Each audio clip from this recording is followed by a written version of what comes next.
الرحمن الرحیم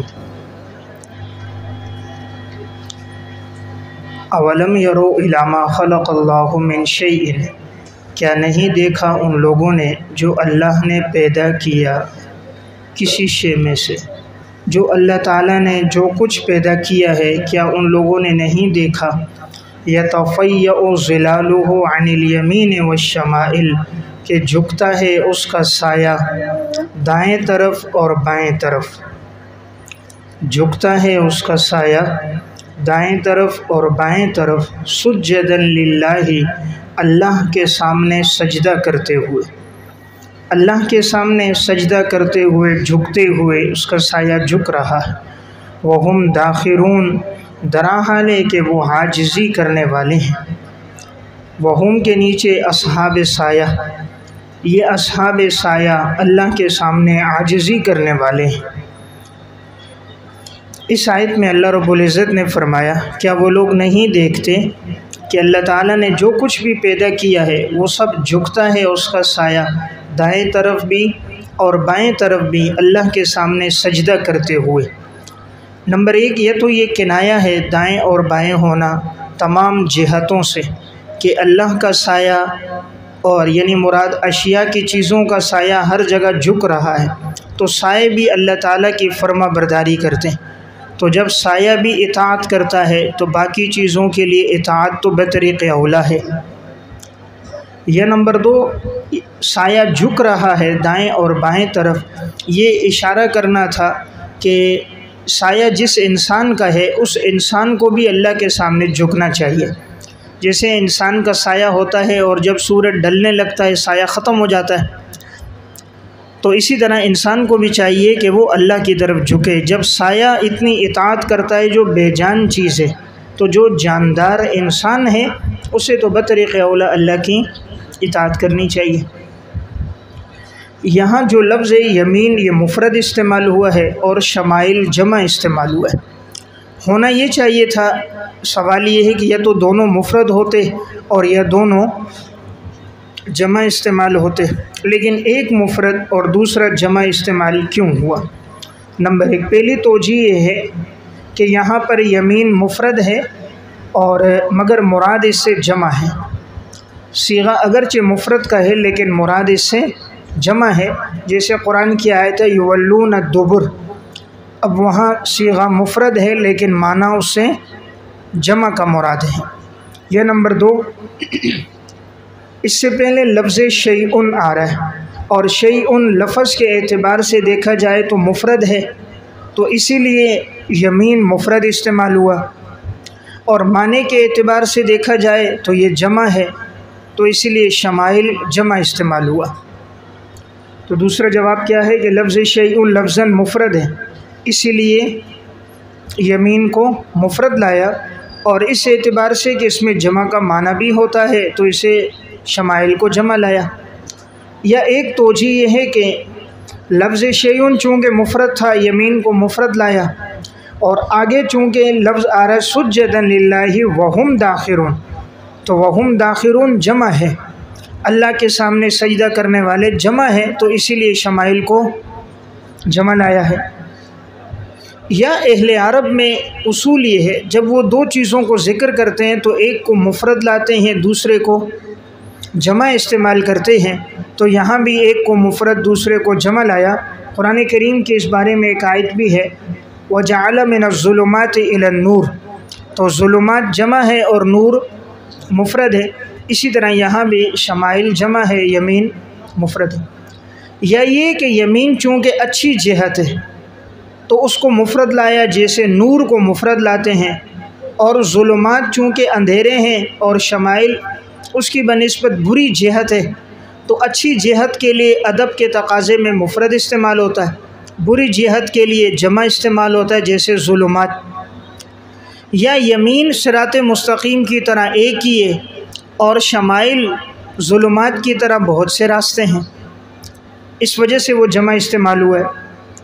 اور یا یہ کہا جائے کہ یمین کو مفرد اور اس کو جمع اس لیے لایا گیا کہ دیکھیں دو الفاظ ہیں، ایک ہے لفظ شیئن اور ایک لفظ آ رہا ہے سجدا للہ، اسی طرح ایک لفظ ہے ما خلق اللہ میں ماء موصولہ، تو اس اعتبار سے دیکھا جائے تو وہ ماء موصولہ لفظاً مفرد ہے، تو یمین کو مفرد لایا، اس اعتبار سے کہ وہ معنن جمع ہے تو شمائل کو جمع لایا۔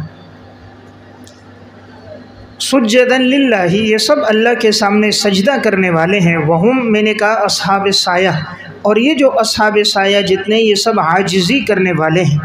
وَلِلَّهِ يَسْجُدُ مَا فِي السَّمَاوَاتِ وَمَا فِي الْأَرْضِ، اور اللہ ہی کے لیے سجدہ کرتے جو کچھ آسمانوں میں ہیں اور جو کوئی زمینوں میں ہے، جتنی مخلوقات ہیں سب اللہ کے سامنے جھکتی ہیں۔ من دابۃ، کوئی بھی چوپایا جاندار، کوئی بھی جاندار ہو سب اللہ کے سامنے جھکنے والا ہے۔ والملائکۃ وہم لا یستکبرون، اور فرشتے بھی اور وہ تکبر نہیں کرتے، فرشتے بھی اللہ کے سامنے جھکتے ہیں، وہ تکبر نہیں کرتے، یعنی جو اللہ حکم دے وہ فوراً اس کی اطاعت کرتے ہیں۔ یخافون ربہم من فوقہم، اور وہ ڈرتے ہیں اپنے رب سے جو ان کے اوپر ہے، جو ان کے اوپر ہے، بریکٹ میں غالب ہے، وہ ڈرتے ہیں اپنے رب سے جو ان کے اوپر ہے یعنی غالب ہے۔ وَيَفْعَلُونَ مَا يُؤْمَرُونَ، اور فرشتے وہ کرتے ہیں جن کا انہیں حکم دیا جاتا ہے۔ تو دیکھیں فرشتوں کی 3 صفات اللہ نے بیان فرمائی ہیں۔ پہلی صفت فرشتے تکبر نہیں کرتے، دوسری صفت وہ اپنے رب سے ڈرتے ہیں، تیسری صفت انہیں جو حکم دو وہ اس کی اطاعت کرتے ہیں۔ وقال اللہ لا تتخذوا، دعوی توحید کا تیسری مرتبہ تذکرہ، اور اللہ رب العزت نے فرمایا لا تتخذوا الہین اثنین، تم مت بناؤ 2 معبود، تم مت بناؤ 2 معبود، انما هو الہ واحد، یقیناً وہ اللہ ایک معبود ہے۔ فَإِيَّايَ فَارْهَبُونَ، پس تم لوگ مجھ ہی سے ڈرو۔ دیکھیں اس آیت میں اللہ رب العزت نے توحید کا تذکرہ کر کے فرمایا تم اللہ کے ساتھ 2 معبودوں کو نہ بناؤ۔ اب یہاں پر الہین تثنیہ ہے جس میں 2 کا معنی موجود تھا، لیکن آگے پھر لفظ اثنین لایا، تو یہ کیوں لایا؟ تو لفظ اثنین تاکید کے لیے استعمال ہوا ہے، لفظ اثنین الہین کی تاکید کے لیے استعمال ہوا ہے۔ توحید کے سلسلے میں جتنی تاکیدات زیادہ ہوں اتنا مستحسن ہے، توحید کے سلسلے میں جتنی تاکیدات زیادہ ہوں اتنا مستحسن ہے، چونکہ توحید کا مسئلہ تمام مسائل میں اہم ہے، اسی لیے اس کو بیان کرنے کے لیے تاکید استعمال کی کہ مت بناؤ، 2 معبود نہ بناؤ، یقیناً وہ اللہ ایک ہے۔ دیکھیں الہن، یہ واحدن کا جو لفظ ہے یہ الہن کے لیے تاکید ہے، الہن کا معنی بھی ایک معبود ہے نا، تو الہن کی بھی آگے کیا استعمال کی؟ واحدن کے ساتھ تاکید، تو یہاں بھی واحدن الہن کے لیے تاکید ہے، تو مسئلہ توحید ہے اس لیے تاکیدوں کے ساتھ بیان فرمایا 2 معبود نہ بناؤ، معبود ایک ہی ہے، پر جب ایک ہی ہے تو تم مجھ ہی سے ڈرو۔ یا مفعول بھی مقدم ہے حصر کے معنی کے لیے۔ فرحبون میں یہاں جو نون وقایہ ہے اس کے نیچے جو کسرہ ہے یہ حذف یا پر دلالت کرنے کے لیے، اصل میں ہے فرحبونی، تو یا کو حذف کر دیا اور حذف یا پر کسرے کے لیے، حذف یا پر دلالت کے لیے نون پر کسرے کو باقی رکھا ہے۔ وَلَهُ مَا فِي السَّمَاوَاتِ وَالْأَرْضِ، اللہ کے لیے بادشاہت آسمانوں اور زمینوں میں، وَلَهُ الدِّينُ وَاصِبًا، اور اسی کے لیے اطاعت ہے ہمیشہ، اللہ کے لیے اطاعت ہے ہمیشہ۔ أَفَغَيْرَ اللَّهِ تَتَّقُونَ، کیا اللہ کے علاوہ سے تم ڈرتے ہو؟ اللہ کے علاوہ سے ڈرتے ہو، اللہ سے نہیں ڈرتے ہو۔ وَمَا بِكُم مِّن نِّعْمَةٍ فَمِنَ اللَّهِ، جو کچھ تمہارے پاس ہے نعمت میں سے وہ سب اللہ کی طرف سے، جو کچھ تمہارے پاس ہے نعمت میں سے وہ سب اللہ کی طرف سے ہے۔ ثُمَّ إِذَا مَسَّكُمُ الضُّرُّ، پھر جب تمہیں پہنچتی ہے تکلیف، فَإِلَيْهِ تَجْأَرُونَ، تو تم اسی اللہ کی طرف آہوزاری کرتے ہو۔